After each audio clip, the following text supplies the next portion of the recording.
हमारे साथ खास मेहमान जो जुड़े हैं वो किसी भी परिचय के मोहताज नहीं है। कुंवर प्रणव चैंपियन पूर्व विधायक हमारे साथ हैं और संजय गुप्ता जी। चर्चा की शुरुआत कुंवर प्रणव चैंपियन जी मैं आपसे करना चाहता हूं।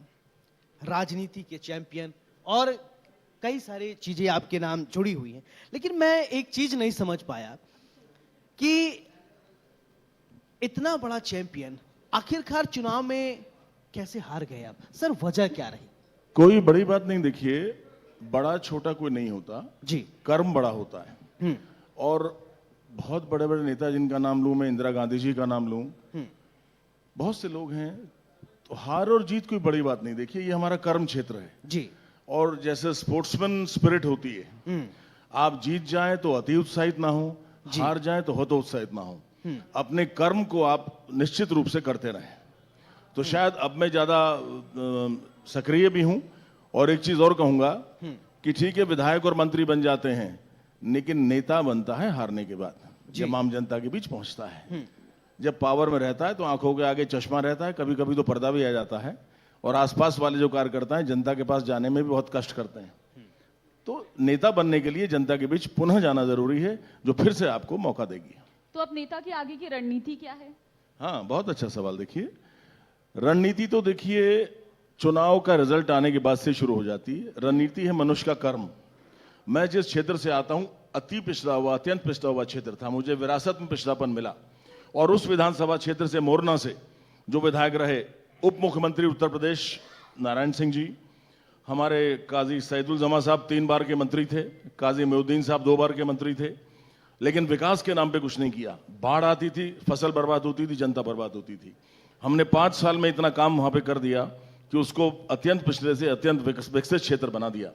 1 साल में सस्ते जमाने में 100 करोड़ के काम कराए थे, जो आज के 300 करोड़ के बराबर हैं।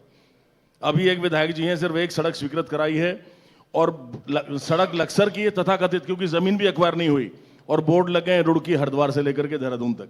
तो हमने ऐसा नहीं किया, कभी ऐसा प्रचार नहीं किया। जो किया जनता को समर्पित किया। संजय जी, मेरा सवाल आपसे, बीजेपी के लिए ये कहा जाता है कि बीजेपी हमेशा चुनावी मोड में रहती है, एक्शन मोड में रहती है, और 2024 की तैयारियां, कैसी तैयारियां चल रही हैं? देखिए, बीजेपी सदैव जनता के बीच में रहती है।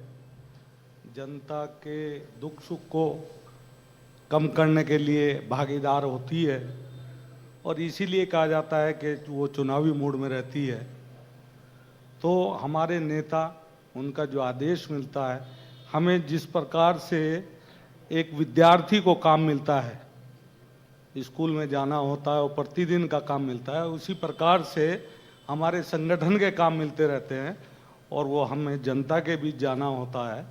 तो हमेशा ये, जब आप हमेशा चुनावी मूड में रहते हैं तो काम कब करते हैं?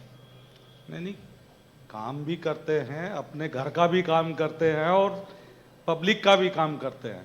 जी। मेरे बारे में तो आप पता कर लीजिए किसी। ठीक है संजय जी, मैंने सुना है कि आगे मेयर की दावेदारी कर रही हैं। नहीं, मैं तो सेवा करता हूँ।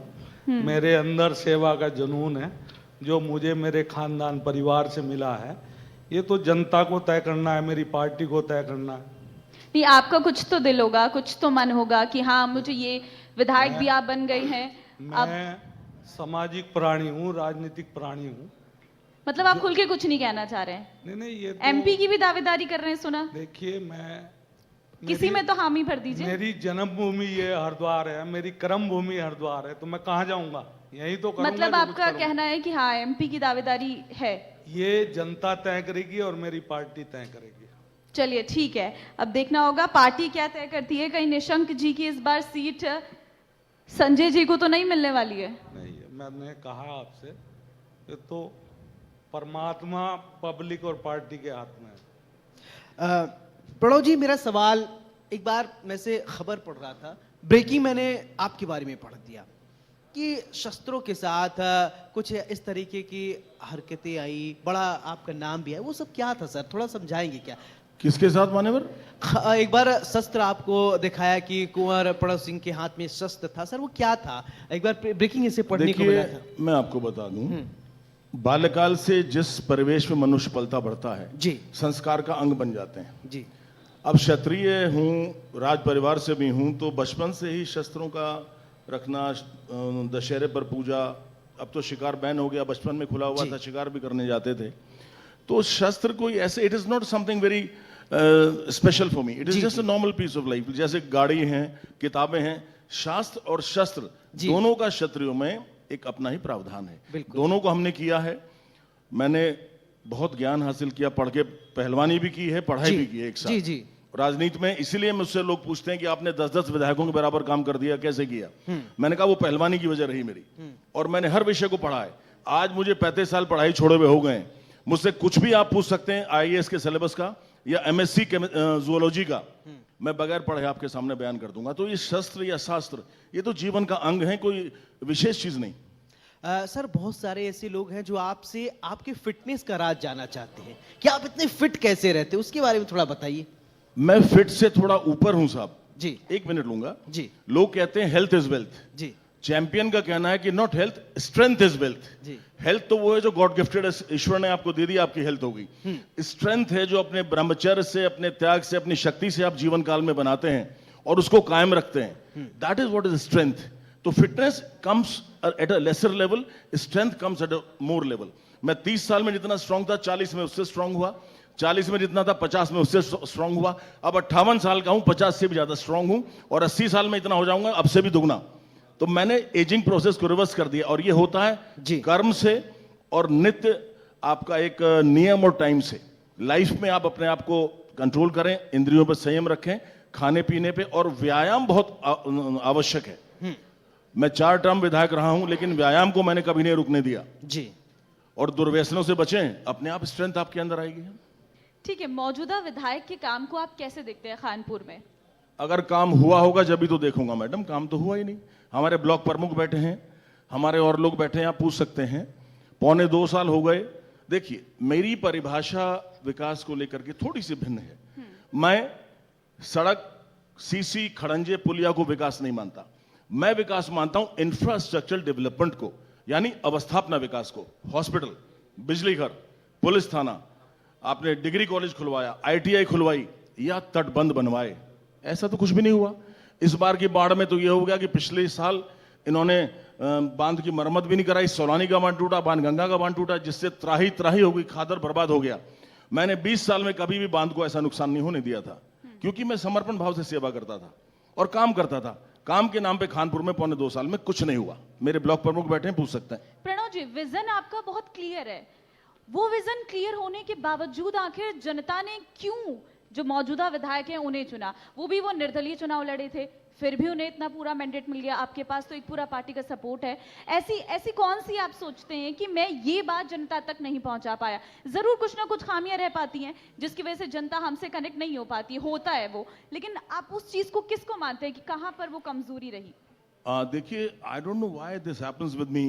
मैं ही एक अकेला शायद इस तरह का राजनीति में व्यक्ति हूं कि सभी पत्रकार मुझसे पूछते हैं आप हार कैसे गए। पहली बात तो मैं चुनाव नहीं लड़ा, मेरा पैर टूटा हुआ था, मजबूरी में धर्मपत्नी जी को टिकट दिलवाना पड़ा। दूसरी बात मैं अपनी बता दूं, मैं भी पहली बार निर्दलीय जीता था, और मैंने जिनको हराया वो 5 बार के विधायक और 2 बार के कैबिनेट मंत्री थे। मैं तो 4 बार का विधायक मात्र रहा हूं, मुझे मंत्री बनने का सौभाग्य नहीं मिला। शायद उत्तराखंड में मुझसे लोग मुतासिर नहीं हुए, या मेरी गतिविधियों को देख करके कुछ ऐसी बात उनके मन में आ गई कि इनको मंत्री नहीं बनाना। तो हार जीत देखिए जनता के ऊपर है, जनता अपना टेस्ट बदलती है। एक आम आदमी भी देखिए, सपोज रोजाना दाल मखनी खा रहे हैं तो आदमी ऊब जाता है, उसको पनीर भी चाहिए, उसको दही भी चाहिए, उसको संदेश भी चाहिए, उसको स्वीट डिश चाहिए। तो जनता जायका बदलती है, और हार और जीत एक टेंटेटिव टर्म है। ये एक सिक्के के 2 पहलू हैं, तो ये कोई आपको हतोत्साहित नहीं करते। जैसे श्री कृष्ण ने एक स्थित प्रज्ञ दिया था गीता में अर्जुन को कि जीत जाएंगे तो अति उत्साहित नहीं होंगे, हार जाएंगे तो हतोत्साहित नहीं होंगे। एक सामंजस्य बना करके आप चलें। तो जनता का जनादेश है, हम उसको एक्सेप्ट करते हैं। कल अगर हार देखनी पड़ी थी तो आज इंशाल्लाह जीत भी होगी। मेरे लिए संसद चुनाव का दरवाजा इसलिए खुला कि मैं विधायक नहीं लड़ रहा, नहीं तो एक कोल्हू को बैल की तरह बार बार विधायक बनता रहता। मंत्री तो यहां पे बनना नहीं उत्तराखंड में, तो बेहतर है कि सांसद का चुनाव लड़ा जाए। और मैं सहारनपुर से दावा अपना कर रहा हूं, जहां से मुझे उम्मीद है पार्टी मुझे टिकट देगी, और मैं कम से कम 4 लाख वोट से मैं भारतीय जनता पार्टी को जिताऊंगा। चैंपियन साहब, ममता ये पूछना चाह रही है कि आप हारे या हेलीकॉप्टर हार गया, जीत गया? सवाल ये नहीं, सवाल ये है देखिए कि अब इंदिरा गांधी जी हारी, राजनारायण जैसे छोटे से व्यक्ति ने हरा दिया, तो क्या कहेंगे कैसे हारी? नहीं, वहां तो अलग चीज थी। यहाँ अलग पे चीज क्या थी? हेलीकॉप्टर जीत गया या आप हारे? हेलीकॉप्टर तो सवाल नहीं, चुनाव चिन्ह है। देखिए अब अटल बिहारी वाजपेयी जी हारे, चौधरी अजीत सिंह, जाट नेता, इतना बड़ा नाम, जाट जिस पे जान कुर्बान कर दें, जाटों ने अजीत सिंह हरा दिए। तो हार जीत तो चलती रहती है। और वो कह रहे हैं कि हम तो अभी लोकसभा जीतना है हमें। अब एक बात बताइए, अब चूहे को कत्तर मिल जाए तो वो बजाज तो बनेगा नहीं। इतना ही कहूंगा उनके लिए कि चूहे को कत्तर मिल गई, वो बजाज समझ रहा है। ठीक है, हवा भी नहीं आएगी लोकसभा में, जमानत जब्त हो जाएगी, संजय पी जाएंगे उसको हमारे गुप्ता जी। चलिए संजय जी, मैं आपके राजनीति संघर्ष के बारे में जानना चाहता हूं, बताएंगे? मैं छात्र संघ का अध्यक्ष रहा, जी। विद्यार्थी परिषद में काम किया हम्म। और 90 से 96 तक 2 बार युवा मोर्चे का जिला अध्यक्ष रहा, सहारनपुर का विभाग संयोजक रहा, प्रदेश मंत्री रहा, 2 बार प्रदेश महामंत्री रहा, भाजपा का उत्तराखंड में प्रदेश मंत्री रहा, 4 बार विधायक का चुनाव लड़ा, 2 बार हारा, 2 बार जीता जी। और जिला पंचायत के 4 चुनाव लड़े, 3 जीते। वो मैंने परिवार को लड़ा है। तो आगे क्या है? अब आगे कौन सा चुनाव लड़ना है? आगे का विजन क्या है आपका? एक नेता जो है उसे जनता के दिलों को जीतना चाहिए, जनता के दिलों में जगह बनानी चाहिए और जनता खुद तय करती है कि उसके नुमाइंदे को क्या करना है। तो संजय जी, कहाँ चूक हो गई आपसे? जनता के दिल में जगह नहीं बना पाए, बनाई इसलिए थी। पूर्व विधायक हो गया। बनाई थी, लोगों का गठबंधन ऐसा था, उसको मैं भेद नहीं पाया। मैंने 2 बार भेदा, 2 बार उसको भेदा, लेकिन तीसरी बार कुछ चूक हो गई जी। और चूक में कुछ ठीक है, मैं बीत की जो बात उसको बिल्कुल। क्या कहूं, दोहराना नहीं चाहता, आपको सबको ठीक है। पता है। कुंवर प्रणव जी, कोई ऐसा सवाल शायद हम लोग नहीं पूछ पाए हो और आप अपने जनता तक, आवाम तक वो संदेश पहुंचाना चाहते हैं इस माध्यम से, इंडिया न्यूज के माध्यम से, तो आप बोल सकते हैं। थैंक्स फॉर द अपॉर्चुनिटी साहब। देखिए मेरा जो एक योगदान है वो एक उच्च शिक्षित राजनीतिज्ञ के रूप में है। जी। मैंने अपने विधानसभा क्षेत्र को वो चीजें दी जो आज तक विद्यमान नहीं थी। मैंने विधायक बनने से पहले तत्कालीन मुख्यमंत्री नित्यानंद स्वामी जी को बुला करके लक्सर में डिग्री कॉलेज खुलवा दिया, ITI बनवाई, पहला कन्या राजकीय डिग्री कॉलेज दल्लावाला में खुलवाया, जहां पटवारी तक नहीं जाते थे वहां मुख्यमंत्री जी को मैं ले गया। जी। मैं चाहता हूं कि शिक्षा और एम्प्लॉयमेंट, रोजगार, दोनों का मैं संगम करूं। बिल्कुल। मैंने बिरला टायर खुलवाई 2007 में, जिसमें 10,000 बेरोजगार युवाओं को मैंने रोजगार दिया। जी। आज मैं बताना चाहूंगा 3 तरह की शिक्षा है मान्यवर। पहली तो है आपकी एक तरह की फॉर्मल एजुकेशन, जैसे ग्रेजुएशन, पोस्ट ग्रेजुएशन, डॉक्टरेट आपने कर लिया, MA MSc कर लिया, आपने PhD कर लिया। दूसरा है आपका रोजगार परक शिक्षा, वोकेशनल एजुकेशन। जी। ITI हो गया, इंजीनियरिंग का हो गया और चीजें आ गई। तीसरी है competitive education, civil services, IAS IPS, state civil services, PCS। तो मेरा ये रहेगा कि मैं अपने क्षेत्र में ऐसी कोचिंग इंस्टीट्यूट्स खोलूं जिसमें कि बच्चे सिविल सर्विसेज का सपना देख के हमारे बच्चे भी कलेक्टर और SSP बन सकें। बिल्कुल। हमारे संजय बच्चे जी, आप MBBS भी इंजीनियर, संदेश दे दीजिए, नहीं कहेंगे फैक्ट्रियां हमको खोलूं, मौका नहीं मिला। सिडको लगा के। ठीक है। देखिए, सबसे पहले तो मैं आपकी जो इंडिया न्यूज की ओर से ये गोष्ठी का आयोजन किया गया है, मुझे बहुत अच्छा लगा। मैं आयोजकों को बधाई देता हूँ, शुभकामनाएं देता हूँ। हमारे जैसों को भी बोलने का मौका यहाँ मिला। जैसे क्या मतलब, 2 बार के विधायक हैं आप? बिल्कुल सही बात है। जो सच्चाई है मैं तो वो बोलता हूँ। अब आप अपनी भाषा में बोले।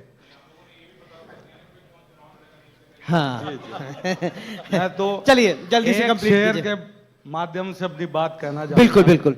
कि मुश्किलों में भाग जाना आसान होता है, हर पहलू जिंदगी का इम्तिहान होता है और डरने वाले को कुछ नहीं मिलता जिंदगी में, लड़ने वालों के कदमों में जहान होता है। बहुत बढ़िया। इसीलिए आप खुलकर नहीं बोल पा रहे हैं कि आगे आप MP का चुनाव लड़ने वाले हैं, नहीं लड़ने वाले मैंने हैं। कहा ना, ये तो मेरा पार्टी हाईकमान है, मेरी जन्मभूमि हरिद्वार है, मेरी कर्म भूमि हरिद्वार है, तो मैं कहाँ जाऊंगा, कुछ ना कुछ तो करूंगा अच्छा, मतलब ही। आप इशारों में बोल रहे हैं, क्लियर नहीं बताना ये चाह रहे मेरी हैं। पार्टी हाईकमान तय करेगा, यहाँ की जनता तय करेगी। अब एक शेर हम भी अर्ज कर दें? बिल्कुल बिल्कुल, इसके बाद वाइंड अप। सियासत पे कर दें। आपने इरशाद नहीं कहा, इरशाद। इरशाद। मेरा आज़्म इतना बुलंद है जी कि पराए शोलों का डर नहीं। मेरा आज़्म इतना बुलंद है कि पराए शोलों का डर नहीं। मुझे खौफ आतिश गुल से है कि कहीं चमन को जला ना दे। और ये पंक्ति खास संजय गुप्ता जी के और उन साथियों के लिए, मेरे हमनफस मेरे हमनवा मुझे दोस्त बन के दगा ना दे। वाह वाह, ठीक। जब टूटने लगे हौसले, जब टूटने लगे हौसले तो ये याद रखना, बिना मेहनत के हासिल तख्त और ताज नहीं होते। ढूंढ लेना अंधेरे में मंजिल अपनी, जुगनू कभी रोशनी के मोहताज नहीं होते। वाह, बहुत बढ़िया, बहुत बढ़िया। कुंवर प्रणव जी बहुत बहुत शुक्रिया आपका। संजय जी आपका भी बहुत बहुत शुक्रिया, आप धन्यवाद। हमारे Thank you साथ जी, kind of जुड़े। you। और इसी के साथ इंडिया न्यूज उत्तर प्रदेश उत्तराखंड पर खबरों का सिलसिला लगातार जारी है। बहुत धन्यवाद।